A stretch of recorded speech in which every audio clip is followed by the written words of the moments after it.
ஜம் ஆன்மீக அன்பர்களுக்கு வணக்கம். ஆடி வெள்ளியில் எந்த அம்மனை வழிபட்டால் என்ன பலன் கிடைக்கும்? ஆடி மாதத்தின் முதல் வெள்ளி அன்று செல்வம் மற்றும் செழிப்பை அருளும் பார்வதி தேவியின் வடிவமான ஸ்வர்ணாம்பிகா தேவியை வழிபட்டிருப்போம்.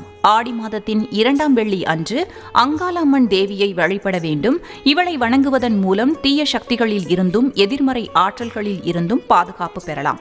மூன்றாம் வெள்ளி பார்வதி தேவியின் சக்தி வாய்ந்த அவதாரமான காளிகாம்பாள் தேவிக்கு உரியதாகும். அவள் நல்ல ஆரோக்கியத்தையும் தைரியத்தையும் வழங்கக்கூடியவள்.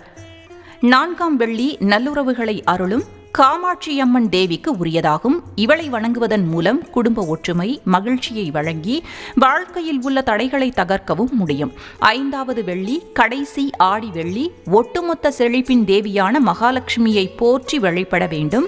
ஆடி வெள்ளிக்கிழமைகளில் அம்மனை பூக்கள் பழங்கள் மற்றும் வளையல்கள் கொண்டு அழகாக அலங்கரிக்க வேண்டும். அம்மன் விளக்கு பூஜை செய்து வழிபட வேண்டும். ஆடி வெள்ளி நாக பூஜைக்கு பெயர் பெற்றது. இதில் பக்தர்கள் நாகதேவதைகளை பிரார்த்தனை செய்கிறார்கள். இதனால் சர்ப்பதோஷம் மாங்கல்ய தோஷம் உள்ளிட்ட தோஷங்கள் விலகும் என்பது நம்பிக்கை. ஆடி மாதத்தின் ஒரு முக்கிய சடங்கு லட்சுமி தேவிக்கு அர்ப்பணிக்கப்பட்ட வரலட்சுமி பூஜை. ஆடி மாதத்தின் கடைசி வெள்ளிக்கிழமையில் திருமணமான பெண்கள் தீர்க்க சுமங்கலி வரம் பெறவும் திருமணமாகாத பெண்கள் நல்ல கணவர் அமைய வேண்டும் என்பதற்காகவும் வழிபடுவார்கள். இதன் மூலம் குடும்பம் செழிக்கும். ஆடி வெள்ளியன்று விரதம் இருந்து சடங்குகளை செய்வதன் மூலம் அம்மனின் தெய்வீக அருள் தங்கள் வாழ்க்கையில் அமைதியையும் செழிப்பையும் கொண்டு வரும் என்று பக்தர்கள் நம்புகிறார்கள். குழந்தை பாக்கியம் தேடும் தம்பதிகள் ஆடி வெள்ளியில் விரதம் இருந்து வழிபட்டால் விரைவில் குழந்தை பேறு கிடைக்கும் என்பதும் நம்பிக்கை.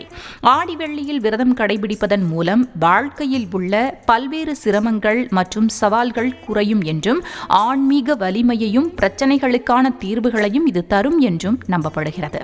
திருமணமான பெண்கள் தங்கள் கணவர்களின் ஆரோக்கியம் நல்வாழ்வு மற்றும் நீண்ட ஆயுளுக்காக இந்த நாளில் விரதம் இருக்கிறார்கள். திருமணமாகாத பெண்கள் இந்த விரதத்தை கடைபிடிப்பதன் மூலம் அம்மன் அவர்களுக்கு நல்ல கணவனை அருள்வாள் என்பதும் ஐதீகம்.